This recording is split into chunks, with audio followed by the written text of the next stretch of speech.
ನಮಸ್ಕಾರ ಸ್ನೇಹಿತರೆ, KSOU ಕ್ಲಾಸಸ್ಗೆ ಸ್ವಾಗತ. ಇವತ್ತು ನಾನು ದ್ವಿತೀಯ BA ಅವಧಿಗೆ ಹಿಸ್ಟ್ರಿಯಲ್ಲಿ ಬರುವಂತಹ ಒಂದು ಇಂಪಾರ್ಟೆಂಟ್ ಆದ ಟಾಪಿಕ್ ಆಗಿರುತ್ತೆ ವುಡ್ಸ್ನ ವರದಿ ಎನ್ನುವಂತಹದ್ದು. ಇದು ಪಾಶ್ಚಿಮಾತ್ಯ ಶಿಕ್ಷಣದ ಬೆಳವಣಿಗೆ ಎನ್ನುವಂತಹ ಒಂದು ಚಾಪ್ಟರ್ ಅಲ್ಲಿ ಬರುತ್ತೆ. ಅನೇಕ ಬಾರಿ ಎಕ್ಸಾಮ್ಗೆ ವುಡ್ಸ್ನ ವರದಿ ಎನ್ನುವಂತಹ ಒಂದು ವಿಷಯದ ಬಗ್ಗೆ ಕ್ವಶನ್ಸ್ ನ ಕೇಳಿರ್ತಾರೆ. 10 or 15 ಮಾರ್ಕ್ಸ್ ಗೆಲ್ಲ ಬರುವಂತಹ ಕ್ವಶನ್ಸ್ ಆಗಿರುತ್ತೆ. ಹಾಗಾಗಿ ಇದೊಂದು ತುಂಬಾ ಇಂಪಾರ್ಟೆಂಟ್ ಆಗಿರುವ ಚಾಪ್ಟರ್ ಆಗಿರೋದ್ರಿಂದ ಈ ವುಡ್ಸ್ನ ವರದಿಯಲ್ಲಿ ಏನೇನಿದೆ ಎನ್ನುವುದನ್ನ ನಾನಿವತ್ತು ಕ್ಲಾಸ್ ನಲ್ಲಿ ನಿಮ್ಗೆ ಹೇಳ್ತೇನೆ. ಅದಕ್ಕೂ ಮೊದಲು ಯಾರೆಲ್ಲ ನನ್ನ ಚಾನೆಲ್ ನ ಸಬ್ಸ್ಕ್ರೈಬ್ ಆಗಿಲ್ಲ, ದಯವಿಟ್ಟು ಚಾನೆಲ್ ನ ಸಬ್ಸ್ಕ್ರೈಬ್ ಮಾಡಿಕೊಂಡು ವಿಡಿಯೋವನ್ನ ಕಂಪ್ಲೀಟ್ ಆಗಿ ನೋಡಿ ಅಂತ ಕೇಳ್ಕೊಳ್ತೇನೆ. ಈಗ ಚಾಪ್ಟರ್ ನ ನೋಡೋದಾದ್ರೆ, ವುಡ್ಸ್ನ ವರದಿಯನ್ನ ವುಡ್ರವರ ಡೆಸ್ಪ್ಯಾಚ್ ಅಂತ ಕೂಡ ಕರೀತಾರೆ. ವುಡ್ಸ್ನ ವರದಿ ಬಂದಂತಹ ಸಮಯ ಯಾವ್ದಂದ್ರೆ 1854. ಈಗ ನಿಮ್ಗೆ ವುಡ್ಸ್ ವರದಿ ಅಥವಾ ವುಡ್ರವರ ಡೆಸ್ಪ್ಯಾಚ್ ಅನ್ನುವುದನ್ನ ಕೂಡ ಕೇಳ್ತಾರೆ ಕ್ವಶನ್ ಅಲ್ಲಿ. ಎರಡು ಕೂಡ ಕರೀತಾರೆ, ವುಡ್ರವರ ಡೆಸ್ಪ್ಯಾಚ್ ಆ ಚಾರ್ಲ್ಸ್ ವುಡ್ನ ವರದಿ ಅನ್ನೋದನ್ನ ಕ್ವಶನ್ ಅಲ್ಲಿ ಕೇಳ್ತಾರೆ. ಇನ್ನು ಡೈರೆಕ್ಟ್ ಆಗಿ ಪಾಯಿಂಟ್ ವೈಸ್ ಆಗಿ ಹೇಳೋದಾದ್ರೆ, 1854ರಲ್ಲಿ ಬೋರ್ಡ್ ಆಫ್ ಕಂಟ್ರೋಲ್ ನ ಅಧ್ಯಕ್ಷರಾದ ಸರ್ ಚಾರ್ಲ್ಸ್ ವುಡ್ ರವರು ಭಾರತದ ಶಿಕ್ಷಣದ ಬಗ್ಗೆ ಒಂದು ಜನಪ್ರಿಯ ಅಂಶಗಳನ್ನ ರವಾನೆ ಮಾಡ್ತಾರೆ. 1854ರಲ್ಲಿ ಬೋರ್ಡ್ ಆಫ್ ಕಂಟ್ರೋಲ್ ನ ಅಧ್ಯಕ್ಷರಾದ ಚಾರ್ಲ್ಸ್ ವುಡ್ ರವರು ಭಾರತದ ಶಿಕ್ಷಣದ ಬಗ್ಗೆ ಒಂದು ಜನಪ್ರಿಯ ಅಂಶಗಳನ್ನ ರವಾನೆ ಮಾಡ್ತಾರೆ. ಅದನ್ನ ವುಡ್ಸ್ ಡೆಸ್ಪ್ಯಾಚ್ ಎಂಬುದಾಗಿ ಪ್ರಸಿದ್ಧವಾಗ್ತದೆ. ಇದು ಭಾರತದ ಶಿಕ್ಷಣದ ಒಂದು ಮಹತ್ವದ ಯೋಜನೆಯಿಂದಾಗಿ ಪ್ರಸಿದ್ಧವಾಗಿದ್ದು, ಭಾರತದಲ್ಲಿ ಇಂಗ್ಲಿಷ್ ಶಿಕ್ಷಣದ ಮಹತ್ವದ ಯೋಜನೆ ಎಂದು ಹೆಸರು ಪಡೆದಿದ್ದು, ಇದರ ಒಂದು ಯಶಸ್ವಿ ಮಹತ್ವದ ಯೋಜನೆ ಎಂದು ಹೆಸರು ಪಡೀತದೆ. ಅಂದ್ರೆ ವುಡ್ಸ್ನ ವರದಿ ಏನಿದೆ 1854ರಲ್ಲಿ ಜಾರಿಗೆ ಬರ್ತದೆ. ಅದರ ಅಧ್ಯಕ್ಷರಾದ ಚಾರ್ಲ್ಸ್ ವುಡ್ ರವರು ಭಾರತದ ಶಿಕ್ಷಣದ ಬಗ್ಗೆ ಜನಪ್ರಿಯವಾದ ಅಂಶಗಳನ್ನ ರವಾನೆ ಮಾಡ್ತಾರೆ. ಮತ್ತೆ ಇದು ಇಂಗ್ಲಿಷ್ ಶಿಕ್ಷಣದ ಮಹತ್ವದ ಯೋಜನೆಯಾಗಿರ್ತದೆ. ಮತ್ತೆ ಈ ಒಂದು ಯೋಜನೆಯಿಂದಾಗಿ ಭಾರತದ ಶಿಕ್ಷಣ ಎನ್ನುವುದು ಅದೊಂದು ಮಹತ್ವವಾದ ಯೋಜನೆಯಾಗಿ ಪ್ರಸಿದ್ಧವಾಗ್ತದೆ. ಇದಿಷ್ಟನ್ನು ನೀವು ಮೊದಲಿಗೆ ಬರಿಬೇಕಾಗ್ತದೆ. ಪೀಠಿಕೆಯಾಗಿ ಇದಿಷ್ಟು ಪಾಯಿಂಟ್ ಅನ್ನ ಬರಿಬೇಕಾಗ್ತದೆ. ಇನ್ನು ಚಾರ್ಲ್ಸ್ ವುಡ್ನ ವರದಿಯಲ್ಲಿರುವಂತಹ ಮಹತ್ವದ ವಿಷಯಗಳೇನಪ್ಪಾ ಅಂತಂದ್ರೆ, ಇದೇ ತುಂಬಾ ಇಂಪಾರ್ಟೆಂಟ್ ಆಗಿರುವಂತಹದ್ದು. 9 ಪಾಯಿಂಟ್ಗಳಿರ್ತವೆ ಚಾರ್ಲ್ಸ್ ವುಡ್ನ ವರದಿಯಲ್ಲಿ ಬರುವಂತಹ ಮಹತ್ವವಾದ ಅಂಶಗಳು ಏನಂದ್ರೆ, ಆ 9 ಪಾಯಿಂಟ್ ಅನ್ನ ನಾನೀಗ ಎಕ್ಸ್ಪ್ಲೇನ್ ಮಾಡ್ತಾ ಹೋಗ್ತಾನೆ. ಮೊದಲನೆಯದಾಗಿ, ಇದು ಶಿಕ್ಷಣದ ಉದ್ದೇಶವನ್ನು ವಿವರಿಸಿದ್ದು, ಅದರ ಮೂಲಕ ಭಾರತೀಯರಿಗೆ ಕಲೆ, ವಿಜ್ಞಾನ, ತತ್ವಶಾಸ್ತ್ರ ಹಾಗೂ ಸಾಹಿತ್ಯ ಕ್ಷೇತ್ರಗಳಲ್ಲಿ ಪಾಶ್ಚಿಮಾತ್ಯ ಶಿಕ್ಷಣವನ್ನು ನೀಡುವುದೇ ಆಗಿದೆ. ಅಂದ್ರೆ ಇದು ಕಂಪ್ಲೀಟ್ ಆಗಿ ಚಾರ್ಲ್ಸ್ ವುಡ್ನ ವರದಿಯಲ್ಲಿ ಬರೀ ಶಿಕ್ಷಣದ ಉದ್ದೇಶ ಅಷ್ಟೇ ವಿವರಣೆ ಇದೆ. ಇದರಿಂದಾಗಿ ಪಾಶ್ಚಿಮಾತ್ಯರ ಶಿಕ್ಷಣ ಏನಿದೆ ಅದನ್ನ ಭಾರತೀಯರಿಗೆ ಪರಿಚಯಿಸ್ತಾರೆ. ಭಾರತೀಯರಿಗೆ ಕಲೆ, ವಿಜ್ಞಾನ, ತತ್ವಶಾಸ್ತ್ರ ಮತ್ತೆ ಸಾಹಿತ್ಯ ಕ್ಷೇತ್ರದಲ್ಲಿ ಪಾಶ್ಚಿಮಾತ್ಯರ ಶಿಕ್ಷಣ ಯಾವ ತರ ಇದೆ ಎನ್ನುವುದನ್ನ ಈ ಒಂದು ಚಾರ್ಲ್ಸ್ ವುಡ್ ವರದಿಯಲ್ಲಿ ಇರುತ್ತೆ. ಇದಿಷ್ಟನ್ನ ಭಾರತೀಯರಿಗೆ ನೀಡ್ತಾರೆ. ಇಂತಹ ಶಿಕ್ಷಣವನ್ನ ಭಾರತೀಯರಿಗೆ ನೀಡ್ತಾರೆ, ಪಾಶ್ಚಿಮಾತ್ಯರ ಶಿಕ್ಷಣವನ್ನ. ಇನ್ನು ಎರಡನೆಯದು ನೋಡುವುದಾದ್ರೆ, ಭಾರತೀಯ ಭಾಷೆಗಳ ಅಧ್ಯಯನವನ್ನು ಪ್ರೋತ್ಸಾಹಿಸುವುದಾಗಿದೆ. ಮತ್ತೆ ಇಂಗ್ಲಿಷ್ ಭಾಷೆಯನ್ನು ಭಾರತೀಯರಿಗೆ ಕಲಿಸುವ ಏರ್ಪಾಡು ಮಾಡುವುದಾಗಿದ್ದು, ಇದಕ್ಕೆ ಎಲ್ಲೆಲ್ಲಿ ಬೇಡಿಕೆ ಇದೆಯೋ ಅಲ್ಲಿ ಹೆಚ್ಚಿನ ಸಂಸ್ಥೆಗಳನ್ನು ಸ್ಥಾಪನೆ ಮಾಡುವುದು. ಭಾರತೀಯ ಭಾಷೆಗಳ ಅಧ್ಯಯನವನ್ನ ಪ್ರೋತ್ಸಾಹಿಸುವುದಲ್ಲದೆ ಇಂಗ್ಲಿಷ್ ಭಾಷೆಯನ್ನು ಭಾರತೀಯರಿಗೆ ಕಲಿಸುವಂತಹ ವ್ಯವಸ್ಥೆಯನ್ನ ಕೂಡ ಮಾಡ್ತಾರೆ. ಮತ್ತೆ ಎಲ್ಲೆಲ್ಲಿ ಜಾಸ್ತಿ ಇಂಗ್ಲಿಷ್ ಭಾಷೆಯನ್ನ ಬೇಡಿಕೆ ಪಡ್ತಾರೋ ಅಥವಾ ಜನರು ಬೇಕಂತ ಅಪೇಕ್ಷಿಸುತ್ತಾರೋ ಅಂತಹ ಪ್ರದೇಶಗಳಲ್ಲಿ ಹೆಚ್ಚು ಸಂಸ್ಥೆಗಳನ್ನ, ಇಂಗ್ಲಿಷ್ ಬಗ್ಗೆ ಕಲಿಸುವಂತಹ ಜಾಸ್ತಿ ಸಂಸ್ಥೆಗಳನ್ನ ಸ್ಥಾಪಿಸುವಂತಹ ವ್ಯವಸ್ಥೆಯನ್ನ ಕೂಡ ಮಾಡ್ತಾರೆ. ಯುರೋಪಿನ ಜ್ಞಾನವನ್ನು ಇಂಗ್ಲಿಷ್ ಹಾಗೂ ಭಾರತೀಯ ಭಾಷೆಗಳಲ್ಲಿ ತಿಳಿಸುವ ಏರ್ಪಾಡು ಕೂಡ ಮಾಡುವುದಾಗಿದೆ. ಅಂದ್ರೆ ಯುರೋಪಿನ ಭಾಷೆ ಅಂತ ಅಥವಾ ಆಂಗ್ಲ ಭಾಷೆ ಏನಿದೆ ಅವನ್ನ, ಅಥವಾ ಇಂಗ್ಲಿಷ್ ಭಾಷೆ ಏನಿದೆ ಅವನ್ನೆಲ್ಲವನ್ನು ಭಾರತೀಯ ಭಾಷೆಗಳಲ್ಲಿ ಕೂಡ ತಿಳಿಸುವಂತಹ ಏರ್ಪಾಡುಗಳನ್ನ ಮಾಡ್ತಾರೆ. ಇದು ಎರಡನೆಯ ಒಂದು ಅಂಶ ಆಗಿರುತ್ತೆ. ಇನ್ನು ಮೂರನೆಯದಾಗಿ, ಭಾರತದಲ್ಲಿ ವಿಶ್ವವಿದ್ಯಾಲಯಗಳನ್ನು ಸ್ಥಾಪಿಸಲು ಕಾಲ ಬಂದಿದೆ. ಇವುಗಳನ್ನು ಲಂಡನ್ ವಿಶ್ವವಿದ್ಯಾಲಯಗಳ ಮಾದರಿಯಲ್ಲಿ ಸ್ಥಾಪಿಸಬೇಕು. ಇವುಗಳು ಕೇವಲ ಪರೀಕ್ಷೆಗಳನ್ನು ನಡೆಸುವ ಕೇಂದ್ರಗಳಾಗಬೇಕು. ಒಂದೊಂದು ವಿಶ್ವವಿದ್ಯಾಲಯಕ್ಕೂ ಒಬ್ಬರು ಕುಲಪತಿ ಹಾಗೂ ಸೆನೆಟ್ ಸಭೆ ಇರಬೇಕು. ಎಲ್ಲಾ ಶಿಕ್ಷಣದ ವಿಷಯಗಳ ವಿಭಾಗಗಳಿಗೆ ಪ್ರಾಧ್ಯಾಪಕರನ್ನ ನೇಮಿಸಬೇಕು. ಉದಾಹರಣೆಗೆ, ಕಾನೂನು ಶಿಕ್ಷಣಕ್ಕೆ ಒಬ್ಬರನ್ನ, ಅರ್ಥಶಾಸ್ತ್ರಕ್ಕೆ ಒಬ್ಬರನ್ನ, ಮತ್ತೆ ಇತಿಹಾಸಕ್ಕೆ ಒಬ್ಬರನ್ನ, ಹೀಗೆ ಎಲ್ಲ ವಿಷಯದ ಬಗ್ಗೆ ಒಬ್ಬೊಬ್ಬರು ಪ್ರಾಧ್ಯಾಪಕರು ಇರಬೇಕು ಎನ್ನುವುದನ್ನ ಹೇಳ್ತಾರೆ. ಹಾಗೆಯೇ ಬಾಂಬೆ ವಿಶ್ವವಿದ್ಯಾಲಯಗಳು ಮೊದಲ ವಿಶ್ವವಿದ್ಯಾಲಯಗಳಾಗಿ ಸ್ಥಾಪಿಸಬೇಕು. ಮದ್ರಾಸ್ನಲ್ಲಿ ಮತ್ತೊಂದು ವಿಶ್ವವಿದ್ಯಾಲಯವನ್ನು ಸ್ಥಾಪಿಸಬೇಕು.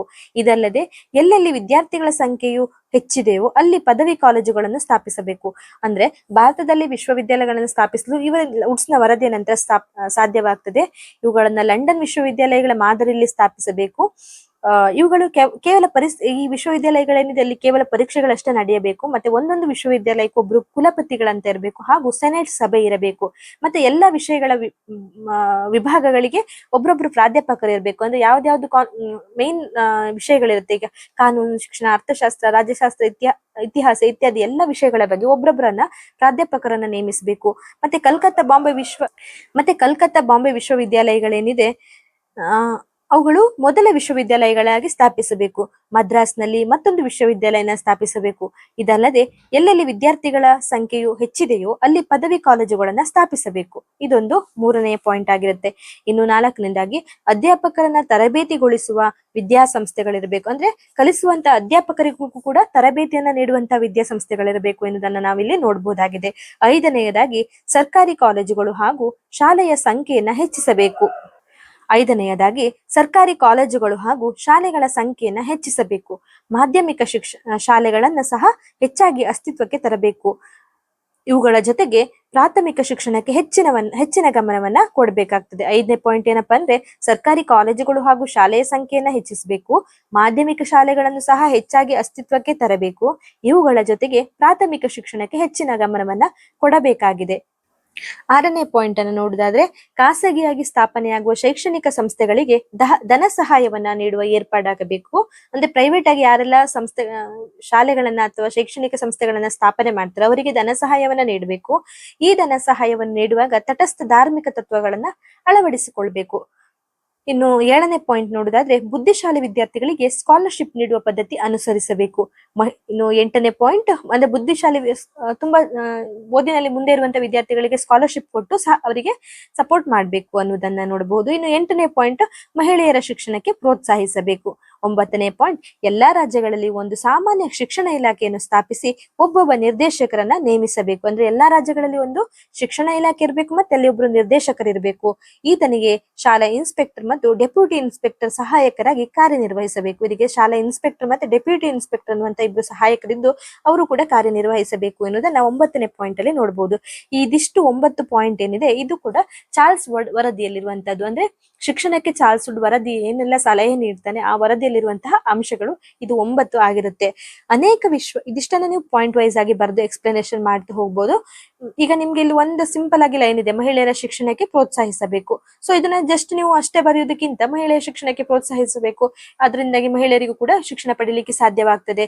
ಹಾಗೆ ಎಲ್ಲ ಸ್ವಲ್ಪ ನೀವು ನಿಮ್ಮದೇ ಆದ ವಾಕ್ಯದಲ್ಲಿ ಎಕ್ಸ್ಪ್ಲೇನ್ ಮಾಡ್ತಾ ಹೋದ್ರೆ ನಿಮ್ಗೆ ಅದು ತುಂಬಾ ಮಾರ್ಕ್ಸ್ ತೆಗಿಲಿಕ್ಕೆ ಸಾಧ್ಯವಾಗುತ್ತೆ. ಅಂದ್ರೆ ವಿಷಯಕ್ಕೆ ಸಂಬಂಧಿಸಿದ ವಿಷಯಗಳನ್ನಷ್ಟೇ ಬರಿಬೇಕು, ಹೊರತಾಗಿ ಬೇರೆ ವಿಷಯಗಳನ್ನ ಬರೆದು ಮಾರ್ಕ್ಸ್ ತೆಗಿಲಿಕ್ಕೆ ನಿಮ್ಗೆ ಬರುವುದಿಲ್ಲ, ಹಾಗೆ ಮಾರ್ಕ್ಸ್ ತೆಗಿಲಿಕ್ಕೆ ಆಗುದಿಲ್ಲ. ಹೀಗೆ ನೀವು ಸ್ವಲ್ಪ ಅದನ್ನ ಎಕ್ಸ್ಪ್ಲೇನ್ ಬ್ರೀಫ್ ಆಗಿ ಮಾಡ್ತಾ ಹೋದ್ರೆ ಮಾರ್ಕ್ಸ್ ತೆಗಿಲಿಕ್ಕೆ ಅಂತೂ ನಿಮ್ಗೆ ಸಹಾಯ ಆಗುತ್ತೆ. ಈ 9 ಪಾಯಿಂಟ್ ಗಳನ್ನ ಬರೆದ ನಂತರ ಅನೇಕ ವಿಶ್ವವಿದ್ಯಾಲಯಗಳನ್ನ ಈ ಯೋಜನೆಯ ಅಡಿಯಲ್ಲಿ ಸ್ಥಾಪನೆ ಮಾಡಲಾಗತ್ತಂತೆ. ಅಂದ್ರೆ ಚಾರ್ಲ್ಸ್ ವುಡ್ ನ ವರದಿಯ ನಂತರ ಇದೊಂದು ಯೋಜನೆ ಏನಿದೆ ಅದರ ನಂತರ ಅನೇಕ ವಿಶ್ವವಿದ್ಯಾಲಯಗಳನ್ನ ಸ್ಥಾಪನೆ ಮಾಡ್ತಾರೆ. ಅದರ ರೀತಿ 1857ರಲ್ಲಿ ಕಲ್ಕತ್ತಾ, ಮದ್ರಾಸ್ ಹಾಗೂ ಬಾಂಬೆಯಲ್ಲಿ ವಿಶ್ವವಿದ್ಯಾಲಯಗಳನ್ನ ತೆರೀತಾರೆ.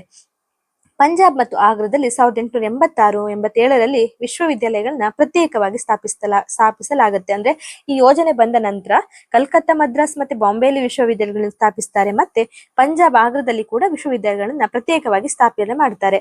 ಇನ್ನು ವುಡ್ ಡೆಸ್ಪ್ಯಾಚ್ ನ ವಿಶ್ಲೇಷಣಾತ್ಮಕ ವಿಮರ್ಶೆಯನ್ನು ನೋಡುವುದಾದ್ರೆ ಭಾರತದ ಶಿಕ್ಷಣ ಕ್ಷೇತ್ರದಲ್ಲಿ ವುಡ್ ರವರ ವರದಿ ಒಂದು ಮಹತ್ವದ ಮೈಲಿಗಲ್ಲು ಎಂದು ಹೇಳಬಹುದು. ವುಡ್ಸ್ ವರದಿ ಏನಿದೆ ಇದು ಬಂದ ನಂತರ ಭಾರತದಲ್ಲಿ ಶಿಕ್ಷಣ ಕ್ಷೇತ್ರದಲ್ಲಿ ಒಂದು ಮಹತ್ತರವಾದ ಮೈಲಿಗಲ್ಲು ಶುರುವಾಗಿದೆ ಎಂದು ಹೇಳಬಹುದು. ಆದರೆ ಇದನ್ನು ಕೊಡಮಾಡಿದ ಮಾನ್ಯರು ಇದರಲ್ಲಿ ಯಾವುದೇ ನ್ಯೂನತೆಗಳಿಲ್ಲ ಎನ್ನುವಷ್ಟರ ಮಟ್ಟಿಗೆ ಹೊಗಳಿದ್ದಾರೆ. ಅಂದ್ರೆ ಇದನ್ನ ಯಾರೆಲ್ಲ ಒಪ್ಕೊಂತಾರಲ್ವ, ಏನು ಮಾನ್ಯರಾದ ಅಂದ್ರೆ ಇದನ್ನ ಒಪ್ಕೊಂಡಂತ ವ್ಯಕ್ತಿಗಳೇನಿದ್ದಾರೆ ಇದರಲ್ಲಿ ಒಂದೇ ಒಂದು ತಪ್ಪು ಕೂಡ ಇಲ್ಲ ಎನ್ನುವಷ್ಟರ ಮಟ್ಟಿಗೆ ಚಾರ್ಲ್ಸ್ ವುಡ್ ನ ವರದಿಯನ್ನ ಹೊಗಳುತ್ತಾರೆ ಎನ್ನುವುದನ್ನ ನಾವಿಲ್ಲಿ ನೋಡಬಹುದು. ಅಂದ್ರೆ ವುಡ್ ವರದಿ ಬಂದ ನಂತರ ಶಿಕ್ಷಣ ಕ್ಷೇತ್ರದಲ್ಲಿ ಅನೇಕ ಬದಲಾವಣೆಗಳಾಗುತ್ತೆ, ಅಥವಾ ವಿಶ್ವವಿದ್ಯಾಲಯಗಳು ಸ್ಥಾಪನೆ ಆಗ್ತಾರೆ, ಅನೇಕರಿಗೆ ಶಿಕ್ಷಣ ದೊರೆಯುತ್ತೆ, ಶಿಕ್ಷಣ ಕ್ಷೇತ್ರದಲ್ಲಿ ಒಂದು ಕ್ರಾಂತಿ ನಡೆಯುತ್ತೆ. ಇದರಿಂದಾಗಿ ಇದರಲ್ಲಿ ಯಾವುದೇ ಒಂದು ತಪ್ಪುಗಳೇ ಇಲ್ಲ ಎನ್ನುವಷ್ಟರ ಮಟ್ಟಿಗೆ ವುಡ್ಸ್ ನ ವರದಿಯನ್ನ ಜನರು ಹೊಗಳ್ತಾರೆ ಎನ್ನುವುದನ್ನ ನಾವಿಲ್ಲಿ ನೋಡಬಹುದು. ಇದು ತನ್ನ ಯೋಜನೆಯಂತೆ ಕಟ್ಟುನಿಟ್ಟಾಗಿ ಶಾಲೆಯನ್ನ ಸ್ಥಾಪಿಸಿ ನಡೆಸಲು ಬದ್ಧವಾಗಿತ್ತು. ಅಂದ್ರೆ ಈ ಯೋಜನೆ ಆದ ನಂತರ ಏನಾಯ್ತು ಅನ್ನೋದನ್ನ ಪಾಯಿಂಟ್ ವೈಸ್ ಆಗಿ ಹೇಳ್ಬಹುದು. ಇದೊಂದು 5 ಪಾಯಿಂಟ್ ಇದೆ.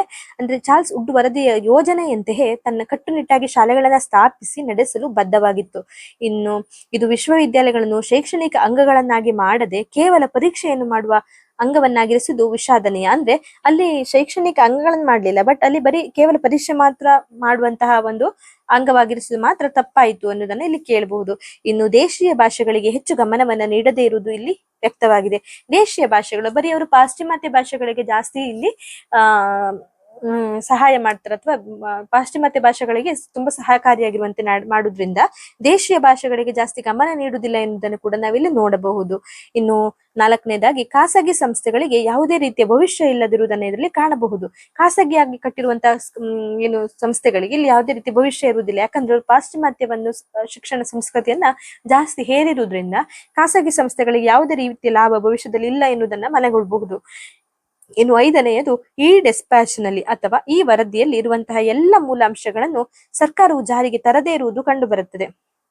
ಅಂದ್ರೆ ಇವರು ವರದಿಯಲ್ಲಿ ಹಾಕಿರುವಂತಹ ಎಲ್ಲ ವಿಷಯಗಳನ್ನು ಕೂಡ ಸರ್ಕಾರ ಜಾರಿಯಲ್ಲಿ ತರದೇ ಇರುವುದನ್ನು ಕೂಡ ಇಲ್ಲಿ ನಾವು ನೋಡಬಹುದಾಗಿದೆ. ಇದಿಷ್ಟು ಕೂಡ ನ್ಯೂನತೆಗಳಿಲ್ಲ ಎನ್ನುವಷ್ಟು ಮಟ್ಟಿಗೆ ಹೊಗಳಿದ್ದಾರೆ, ಆದರೂ ಕೂಡ ಕೆಲವೊಂದು ನ್ಯೂನತೆಗಳನ್ನು ಇಲ್ಲಿ ಬರೆದಿದ್ದಾರೆ.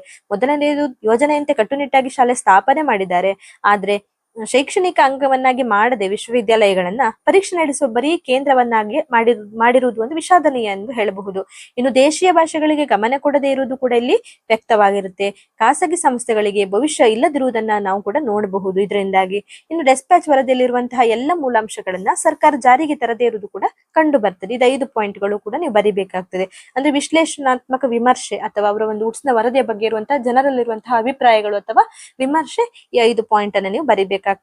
ಆದರೂ ಸಹ ಈ ಯೋಜನೆಯು ಭಾರತೀಯರಿಗೆ ಯುರೋಪ್ನಂತೆಯೇ ಸಮಾನವಾಗಿ ಶಿಕ್ಷಣ ಪಡೆಯಲು ಮತ್ತು ಜ್ಞಾನ ಹೆಚ್ಚಿಸಿಕೊಳ್ಳಲು ಪ್ರೋತ್ಸಾಹ ನೀಡಿತಲ್ಲದೆ 10 ಸಂಸ್ಥೆಗಳ ಸ್ಥಾಪನೆಗೆ ಕಾರಣವಾಯಿತು. ಇದೆಲ್ಲ ಒಂದು ಸಣ್ಣ ಪುಟ್ಟ ನ್ಯೂನತೆಗಳಿದ್ದರೂ ಸಹ ಭಾರತೀಯರಿಗೆ ಯುರೋಪಿನವರಂತೆಯೇ ಸಮನಾದ ಶಿಕ್ಷಣ, ಎಲ್ಲರಿಗೂ ಸಿಗುವಂತಹ ಶಿಕ್ಷಣವು ಯುರೋಪಿಯನವರಂತೆಯೇ ಭಾರತೀಯರಿಗೂ ಕೂಡ ಸಿಗ್ಲಿಕ್ಕೆ ಸಾಧ್ಯ ಆಗ್ತದೆ. ಮತ್ತೆ ಜ್ಞಾನ ಹೆಚ್ಚಿಸಿಕೊಳ್ಳಿಕ್ಕೆ ಸಹಾಯ ನೀಡುತ್ತಲ್ಲದೆ ಅನೇಕ 10 ಸಂಸ್ಥೆಗಳ ಸ್ಥಾಪನೆಗೆ ಸಹಾಯಕವಾಗುತ್ತೆ. ಇನ್ನು 1854ರಿಂದ 1882ರವರೆಗೆ ಉನ್ನತ ಶಿಕ್ಷಣವು ಹೆಚ್ಚಿನ ಪ್ರಗತಿಯನ್ನು ಸಾಧಿಸುತ್ತಿತ್ತು. ಅಂದ್ರೆ ಇದಾದ ನಂತರ ವುಡ್ನ ವರದಿ ಬಂದ ನಂತರ ಉನ್ನತ ಶಿಕ್ಷಣ ಕ್ಷೇತ್ರದಲ್ಲಿ ಹೆಚ್ಚಿನ ಪ್ರಗತಿ ಸಾಧಿಸಿತು ಎನ್ನುವುದನ್ನು ನಾವಿಲ್ಲಿ ನೋಡಬಹುದು. 1857ರಲ್ಲಿ ಇದರ ಪರಿಣಾಮ ಕಲ್ಕತ್ತಾ, ಮದ್ರಾಸ್ ಹಾಗೂ ಬಾಂಬೆಯಲ್ಲಿ ವಿಶ್ವವಿದ್ಯಾಲಯಗಳ ಸ್ಥಾಪನೆ, 1882ರಲ್ಲಿ ಲಾಹೋರ್ನಲ್ಲಿ ವಿಶ್ವವಿದ್ಯಾಲಯಗಳ ಸ್ಥಾಪನೆ, ಇದಿಷ್ಟಾಗಿರುವುದನ್ನು ನಾವು ನೋಡಬಹುದು. ಇನ್ನು ಶಾಲೆಗಳು ಹಾಗೂ ಕಾಲೇಜುಗಳು ಹೆಚ್ಚಿನ ಸಂಖ್ಯೆಯಲ್ಲಿ ಸ್ಥಾಪನೆಯಾಗುತ್ತೆ. 1882ರ ಹೊತ್ತಿಗೆ ಸಾರ್ವಜನಿಕ ಶಿಕ್ಷಣ ಇಲಾಖೆಯಲ್ಲಿ 2.25 ಮಿಲಿಯನ್ಗಳು ಶಿಕ್ಷಣ ಪಡೆಯಲು 2.25 ಮಿಲಿಯನ್ಗಳಷ್ಟು ಜನರು ವಿದ್ಯಾರ್ಥಿಗಳು ಶಿಕ್ಷಣ ಪಡೆಯಲು ಸಾಧ್ಯವಾಗ್ತದೆ. ಅಂದ್ರೆ 1882ರ ಹೊತ್ತಿಗೆ ಒಂದು ಸಾರ್ವಜನಿಕವಾಗಿ ಎಲ್ಲರಿಗೂ ಒಂದು ಫ್ರೀ ಸಾರ್ವಜನಿಕ ಶಿಕ್ಷಣ ಇಲಾಖೆ ಏನಿದೆ ಅದರಲ್ಲಿ 2.25 ಮಿಲಿಯನ್ ನಷ್ಟು ವಿದ್ಯಾರ್ಥಿಗಳು ಶಿಕ್ಷಣ ಪಡೆಯಲಿಕ್ಕೆ ಸಾಧ್ಯವಾಗ್ತದೆ. ಇದಿಷ್ಟು ಕೂಡ ವುಡ್ಸ್ನ ವರದಿಯಲ್ಲಿರುವಂತಹ ವಿಷಯಗಳಾಗಿರುತ್ತೆ. ಸೊ ನಾವು ಮೊದಲಿಗೆ ವುಡ್ಸ್ನ ವರದಿಯನ್ನ ಬರಿಬೇಕು. ವುಡ್ಸ್ ವರದಿ ಯಾವಾಗ ಜಾರಿಗೆ ಬಂತು ಅದನ್ನೆಲ್ಲ ಬರಿಬೇಕು.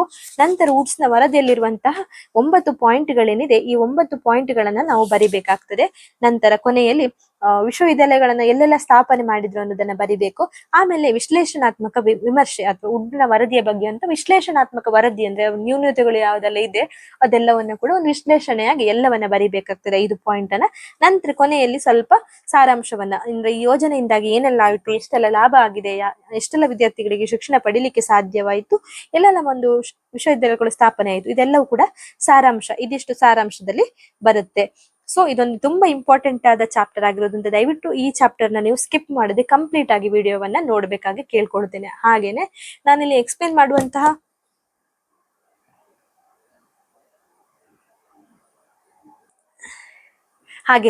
ಎಕ್ಸ್ಪ್ಲೇನ್ ಮಾಡುವಂತಹ ರೀತಿಯಲ್ಲಿ ನಿಮ್ಗೆ ತುಂಬಾ ಸ್ಪೀಡ್ ಅನ್ನುವಂಥದ್ದು ಏನಾದ್ರೂ ಕಂಡು ಬಂದಲ್ಲಿ ಅಥವಾ ಏನಾದ್ರೂ ತುಂಬಾ ಸ್ಪೀಡ್ ಆಗಿದೆ, ನಿಮ್ಗೆ ಕೇಳಲಿಕ್ಕೆ ತುಂಬಾ ಅರ್ಥ ಮಾಡ್ಕೊಳ್ಳಿಕ್ಕೆ ಕಷ್ಟ ಆಗುತ್ತೆ ಅನ್ನುವಂತಹ ವಿಷಯಗಳೇನಾದ್ರೂ ಇದ್ದಲ್ಲಿ ದಯವಿಟ್ಟು ಅಲ್ಲಿ ಸ್ಪೀಡ್ ಅಡ್ಜಸ್ಟ್ಮೆಂಟ್ ಮಾಡಿಕೊಂಡು ನಿಧಾನವಾಗಿ ಕೂಡ ನನ್ನ ಕ್ಲಾಸ್ ಅನ್ನ ನೀವು ಕೇಳಬಹುದು.